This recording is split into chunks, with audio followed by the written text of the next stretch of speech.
Hello everyone.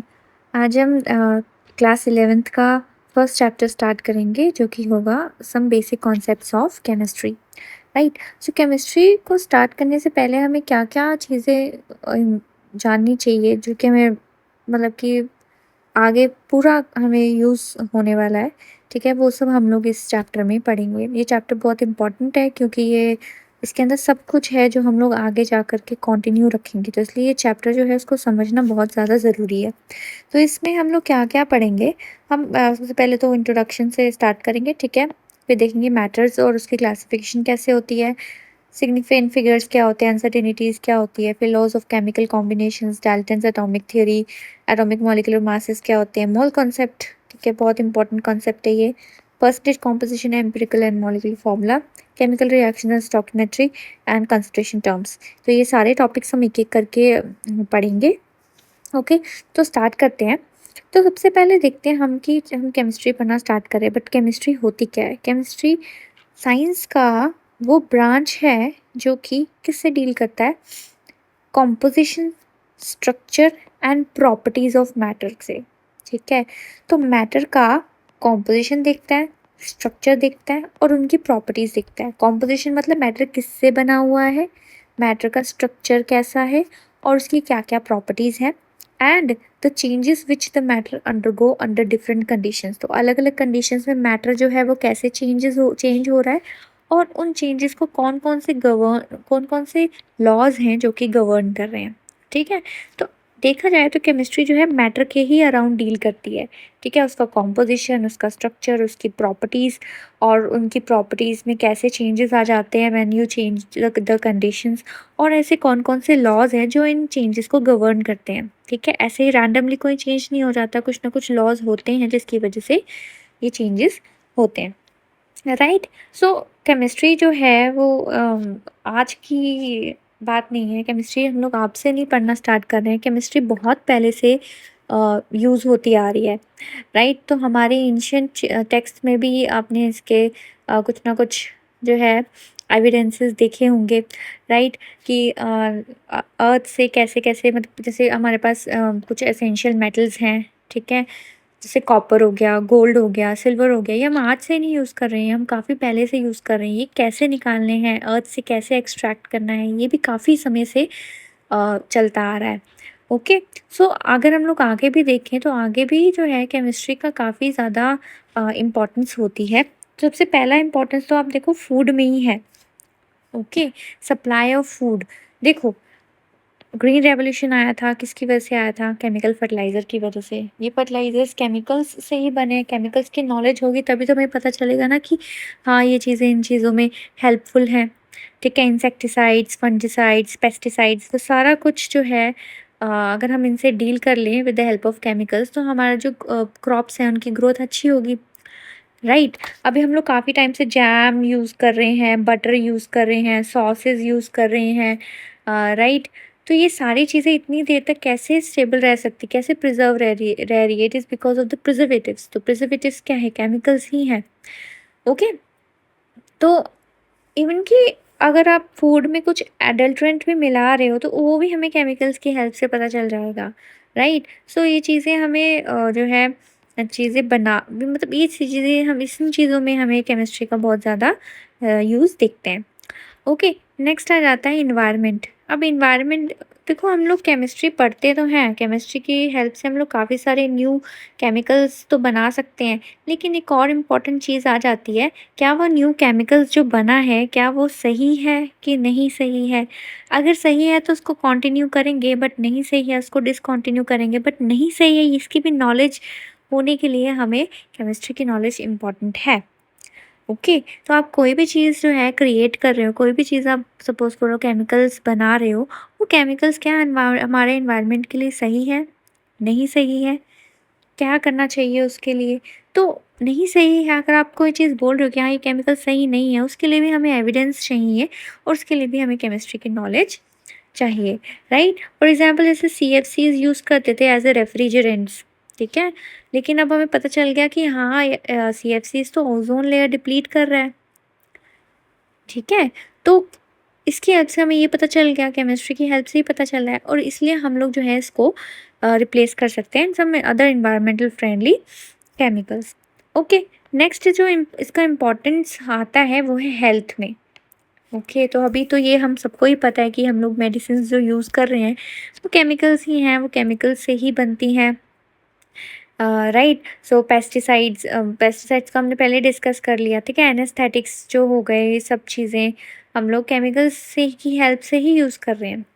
Okay, next आ जाता है transport. अब ट्रांसपोर्ट में भी आप देखो केमिकल्स कैसे यूज़ हो रहे हैं, राइट। तो जितने भी हमारे पास ऑटोमोबाइल्स हैं, एरोप्लेन्स हैं, हेलीकॉप्टर्स, रेलवे, सब कोई जो है पेट्रोल डीजल से में मिलता है। पेट्रोल डीजल हमें कैसे मिलता है, हम उसको एक्सट्रैक्ट कैसे करते हैं, ऐसे तो नहीं पड़ा हुआ सामने, ज़मीन के अंदर है। ज़मीन के अंदर से निकालना, उसको रिफाइनरीज में भेजना, उसके सारे एलिमेंट्स जो है उसको डिस्टिलेशन करना, फिर जाके यूज़ करना। तो ये सारी चीज़ों में केमिस्ट्री का रोल है। देन उसके बाद एनर्जीज़ है। अभी आप देखो कि देखो न्यूक्लियर एनर्जीज़ है, एटॉमिक एनर्जीज़ हैं, तो ये सब चीज़ें कहाँ से हैं? केमिस्ट्री के नॉलेज से ही हमें मिलती हैं। इंडस्ट्रीज़, काफ़ी सारी इंडस्ट्रीज़ में जो है केमिस्ट्री केमिकल्स प्रोड्यूस करते हैं, ठीक है। प्लास्टिक्स हो गया, जो मतलब हमारी लाइफ का बड़ा इंपॉर्टेंट सा पार्ट हो चुका है, राइट। लेकिन हमें ये भी पता है कि प्लास्टिक जो है हमारे एनवायरनमेंट के लिए अच्छा नहीं है, राइट। उसके लिए भी केमिस्ट्री की नॉलेज होना इम्पॉर्टेंट है, ठीक है। फिर उसके बाद में कंफर्ट्स, हमारे कंफर्ट्स के लिए हम लोग कितना केमिकल्स यूज़ करते हैं, राइट। तो कॉस्मेटिक्स हो गया, उसमें केमिकल्स यूज़ होते हैं, और जितनी भी लग्जरी वाली आइटम्स होती हैं उसमें केमिकल्स यूज़ होते हैं। ओके, तो केमिस्ट्री जो है वो, केमिकल्स जो है अगर हम देखा जाए तो वो हर जगह है, ठीक है। अगर वो हर जगह है, हमें इसको कैसे यूज़ करना चाहिए उसकी हमें नॉलेज होनी चाहिए।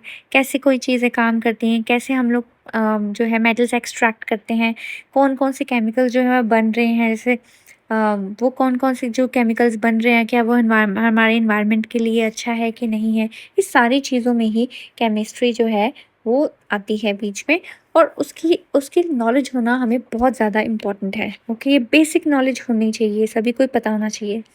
तो हम लोग स्टार्ट करते हैं, ठीक है। तो पहली चीज़ जो आ जाती है केमिस्ट्री में, हम क्या पढ़ते हैं, मैटर, ठीक है। तो जूनियर क्लासेस में भी हमने पढ़ा हुआ है कि जो भी चीज़ स्पेस ऑक्यूपाई करती है, ठीक है, उसका पास मास है, वॉल्यूम है, and can be perceived by our senses, that is called matter, ठीक है। जैसे एयर हो गया, कुछ भी ले लो, पेन, टैब, पेंसिल, इरेज़र, जो आप पकड़ सकते हो, ठीक है, ये सारी चीज़ें आपकी मैटर हैं।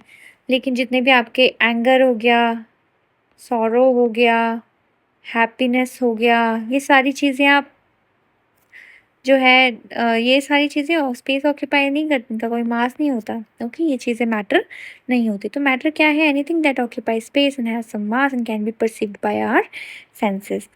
ओके, सो मैटर जो है वो कैसे हम लोग क्लासीफाई कर सकते हैं, ये हमारे पास क्लासिफिकेशन है मैटर की। दो क्लासिफिकेशन है, एक आ गई फिजिकल क्लासिफिकेशन, ठीक है, और एक आ गई केमिकल क्लासिफिकेशन। फिजिकल क्लासिफिकेशन में हम देखें तो मैटर को हम लोग 3 पार्ट्स में डिवाइड कर सकते हैं, सॉलिड्स, लिक्विड्स एंड गैसेस। ये हमने पहले भी जूनियर क्लासेस में पढ़े हुए हैं। सॉलिड्स में जो पार्टिकल्स है, they are very close to each other, they have high intermolecular forces of attraction, ठीक है। लिक्विड्स में जो पार्टिकल्स है वो थोड़ी-थोड़ी दूर-दूर होते हैं, कंपैरेटिवली इनमें इंटरमॉलिक्यूलर फोर्स ऑफ अट्रैक्शन कम होते हैं। गैसेस में तो और दूर-दूर होते हैं, इसमें इंटरमॉलिक्यूलर फोर्स ऑफ अट्रैक्शन बिल्कुल ही नेग्लिजिबल होते हैं, ठीक है, बहुत कम होते हैं, राइट। इसके अलावा इसके काफ़ी सारे हैं कि वॉल्यूम कैसे ऑक्यूपाई करते हैं, इनकी शेप्स कैसी होती है, ये सारी चीज़ें हमने ऑलरेडी अपने जूनियर क्लासेस में पढ़ी होंगी। नेक्स्ट केमिकल क्लासिफिकेशन की हम बात करें तो प्योर सब्सटेंसेस और मिक्सचर्स। प्योर सब्सटेंसेस वो होते हैं जो कि सिर्फ और सिर्फ एक ही टाइप की चीज़ों से मिलके बना होता है, ठीक है। प्योर सब्सटेंसेस को फर्दर आप एलिमेंट्स और कंपाउंड्स में जो है डिफरेंशिएट कर सकते हो। एलिमेंट्स वो प्योर सब्सटेंसेस होते हैं जो कि सिर्फ और सिर्फ एक टाइप के एटम से मिलके बना हो। जैसे कि आपके पास हो गया हाइड्रोजन, गोल्ड का गोल्ड हो गया, सिल्वर हो गया, ठीक है, ये हो गया सिल्वर, ये हो गया गोल्ड।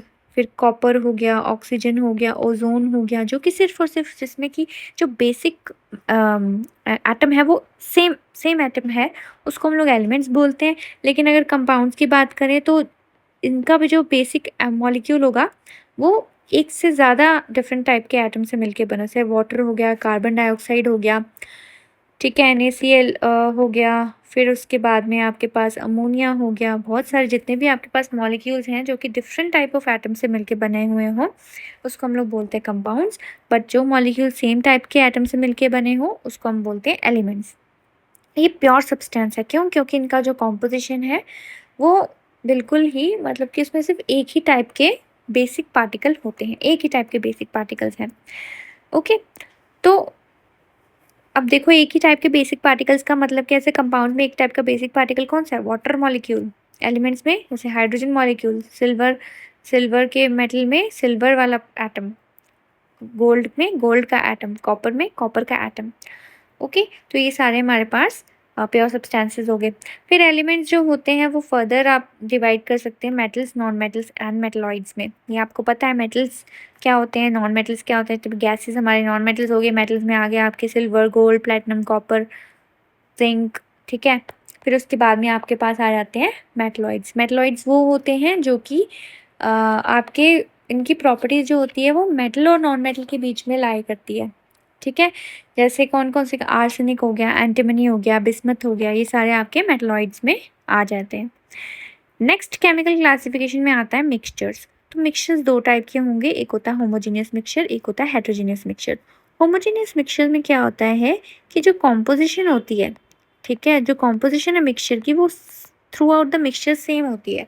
जैसे कि आपने पानी लिया, पानी एक प्योर सब्सटेंस है, उसके अंदर आपने एक और प्योर सब्सटेंस सपोज शुगर डाल दिया, अब दोनों को मिक्स कर दिया, वो क्या बन गया?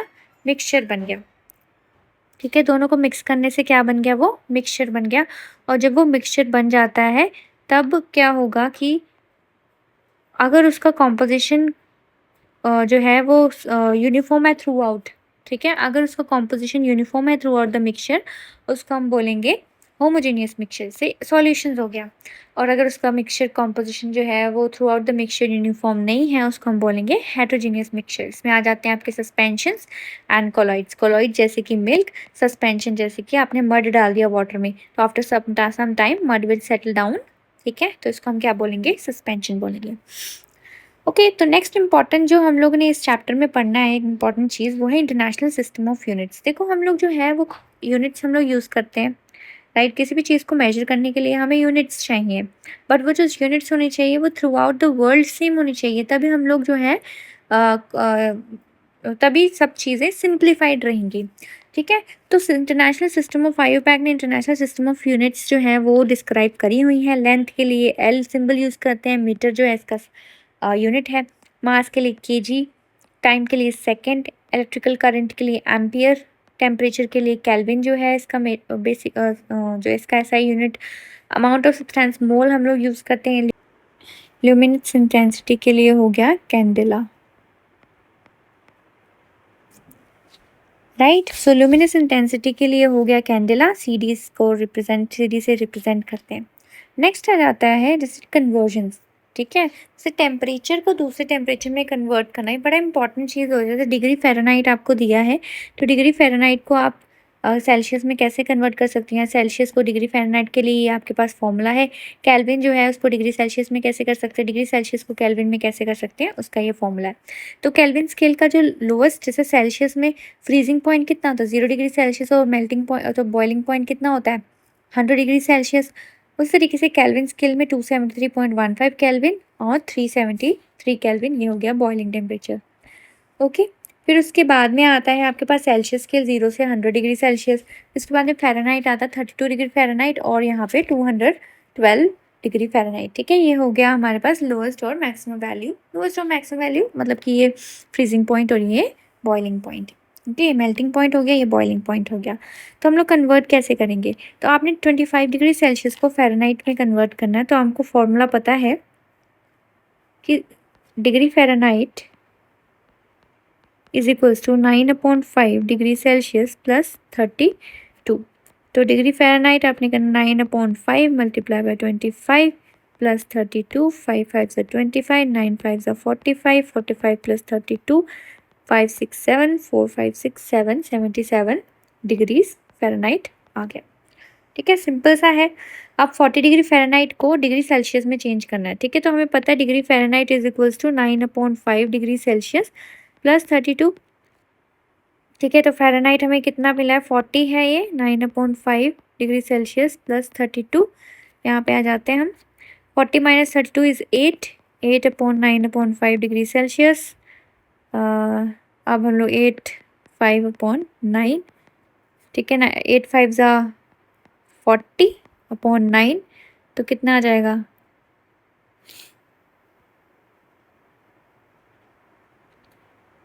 9 5 ज़ा 9 4 ज़ा 36, ठीक है, डिग्री सेल्सियस। ठीक है,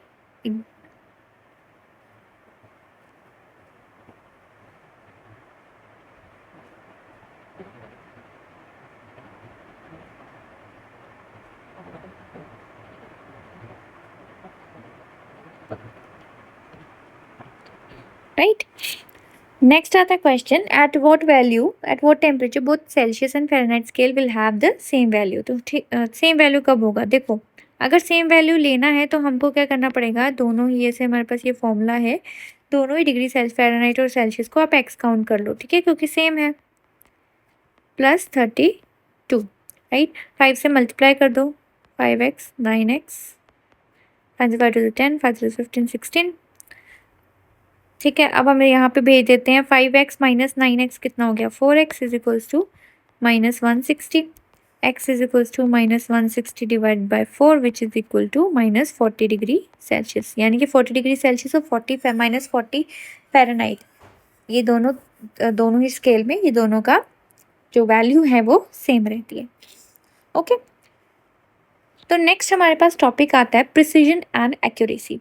देखो, जब भी हम लोग जो है किसी भी चीज़ का मेजरमेंट ले रहे हैं, सपोज कर लो कि आप लोग जो है मान लो कि किसी कोई लेंथ आप मेजर कर रहे हो, ठीक है, तो जब लेंथ मेजर कर रहे हो, अगर कोई लेंथ बहुत बड़ी बड़ी है, ठीक है, जैसे कि सपोज करो किसी का एग्जैक्ट, अगर कोई चीज़ का एग्जैक्ट नंबर, जैसे कि मैंने आपको बोला कि 2 एग्स कैलकुलेट, मान लो कि मैंने 2 एग्स यहाँ पे रखे हैं, तो आप इजिली कैलकुलेट कर सकते हो कि हाँ ये 2 एग्स हैं।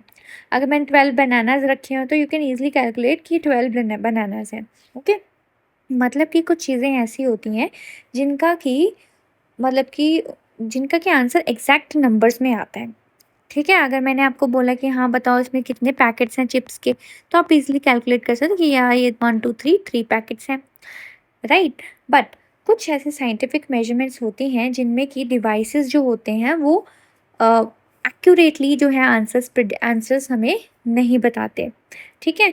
तो कोई भी आंसर जो हमें चाहिए वो डिपेंड करेगा उस मेजरिंग डिवाइस पे कि मेजरिंग डिवाइस है वो कितना एक्यूरेट है, या जो ऑपरेटर ऑपरेट कर रहा है, ठीक है, दो चीज़ों पे डिपेंड करेगा, एक तो हो जाएगा मेजरिंग डिवाइस पे, ठीक है, एक हो जाएगा ऑपरेटर पे कि ऑपरेटर कितना अच्छा है, ठीक है। तो इन दोनों की ही हेल्प से हम लोग जो है किसी भी चीज़ को मतलब कि उस इन दोनों की हेल्प से ही हमें जो है किसी भी चीज़ का मेजरमेंट मिल सकता है। अभी 2 वर्ड्स हम लोग यूज़ करते हैं इसमें, एक होता है एक्यूरेट, एक होता है प्रिसाइज़।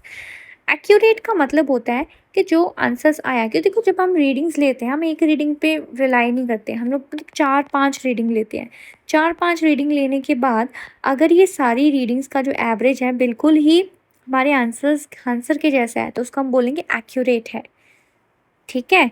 और अगर ये जो 4-5 हमने रीडिंग्स ली ये आपस में पास-पास हैं, तो हम बोलेंगे ये प्रिसाइज़ हैं, ठीक है। अच्छी रीडिंग कौन-सी होगी, जो प्रिसाइज़ भी हो और एक्यूरेट भी हो। एक बारी फिर से देख लेते हैं, सपोज़ कर लो कि ये हमारा एक्चुअल वैल्यू है, ठीक है, एक्चुअल वैल्यू हमारे पास ये वाली है, ठीक है। तब हम प्रिसाइज़ भी बनाएंगे और एक्यूरेट भी बनाएंगे।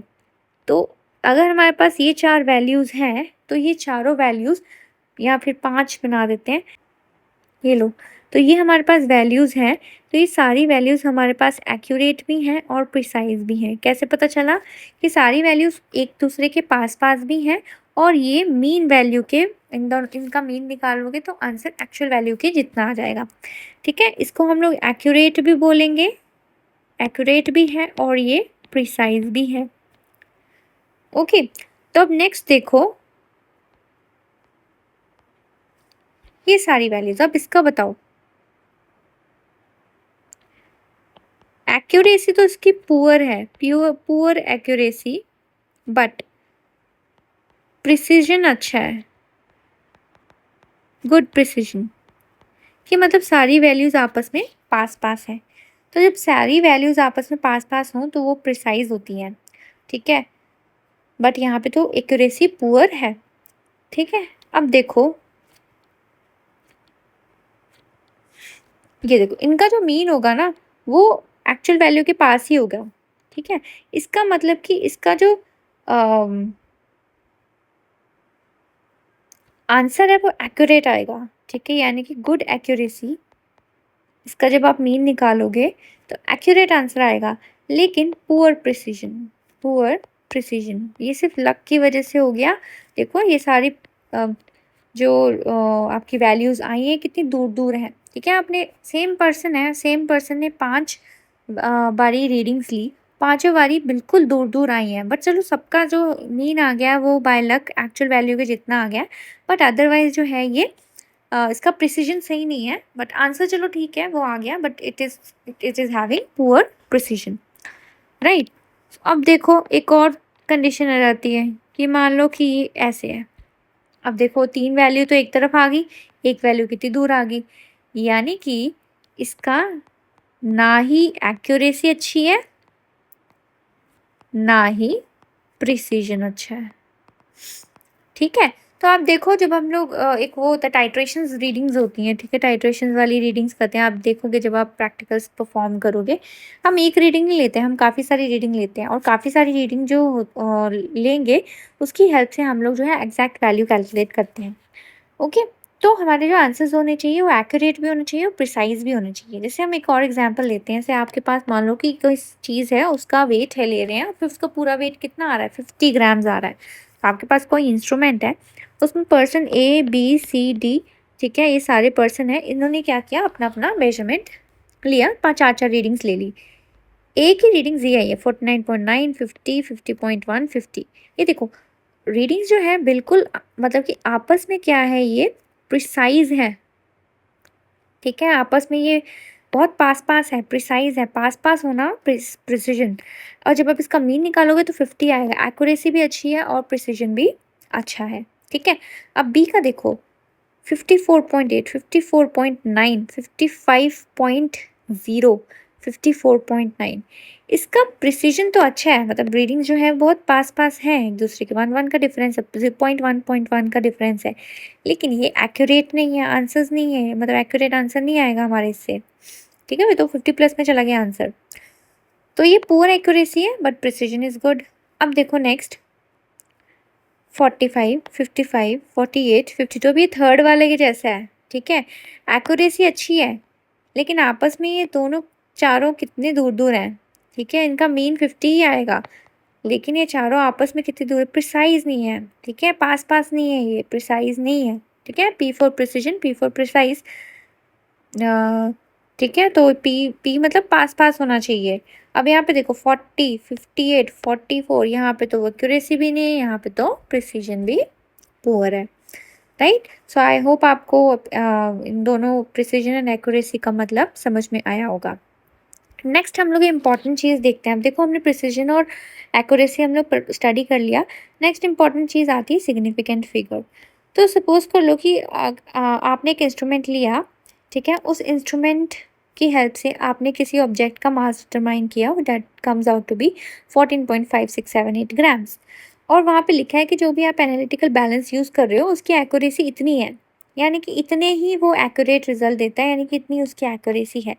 इसका मतलब क्या होता है, इस एक्यूरेसी ऑफ एनालिटिकल बैलेंस, इसका मतलब क्या होता है कि जो एक्चुअल मास होगा ना वो इस फिफ्थ वाला जो पॉइंट है, ठीक है, इसमें प्लस 0.0001 ग्राम और माइनस 0.0001 ग्राम हाफ, मतलब एक्चुअल मास जो होता है वो या तो 0.001 बढ़ेगा या तो 0.001 कम होगा, और इन्हीं दोनों के बीच में ही लाई करेगा, ठीक है। और सिग्निफिकेंट फिगर्स क्या होंगे, the total number of digits including the last digit whose value is uncertain, ठीक है। ये जो वैल्यू लास्ट डिजिट है इसकी वैल्यू अनसर्टेन है, ठीक है। तो ये सारे digits including the last one whose value is uncertain is called significant figure, उसको हम लोग क्या बोलते हैं, सिग्निफिकेंट फिगर। तो सिग्निफिकेंट फिगर को हम लोग फाइंड आउट करने के लिए कुछ रूल्स होते हैं, बड़े ही इंपॉर्टेंट रूल्स हैं, हम लोग देखते हैं।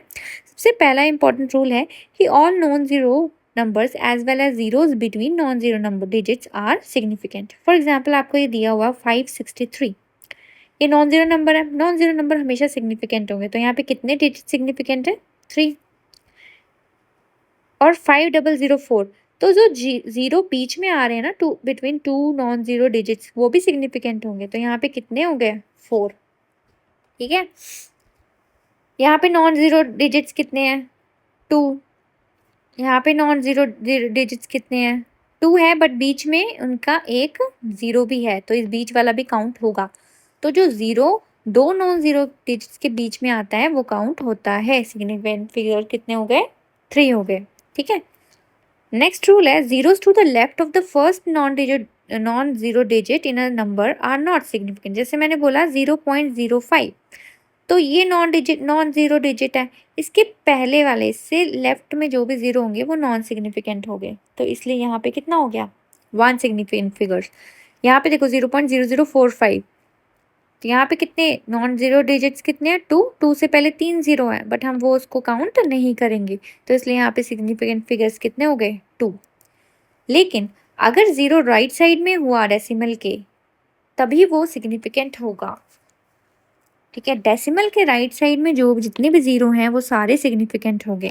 जैसे 5.0 में सिग्निफिकेंट फिगर्स 2, इसमें कितने हैं? 1 2 3 4, इसमें कितने हैं? 1 2 3, इसमें कितने हैं? अब देखो ये नंबर बड़ा अच्छा है, इसके आगे भी जीरो है, इसके पीछे भी जीरो है, लेकिन zeros to the right of decimals are only significant.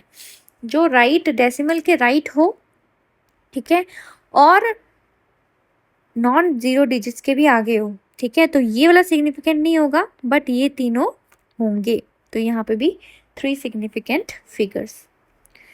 ठीक है, तो अगर कोई नंबर जो है वो जीरोस पे एंड कर रहा है, तो हम लोग and are not to the right of decimal point, decimal point के राइट साइड में नहीं है, लेफ्ट साइड में है।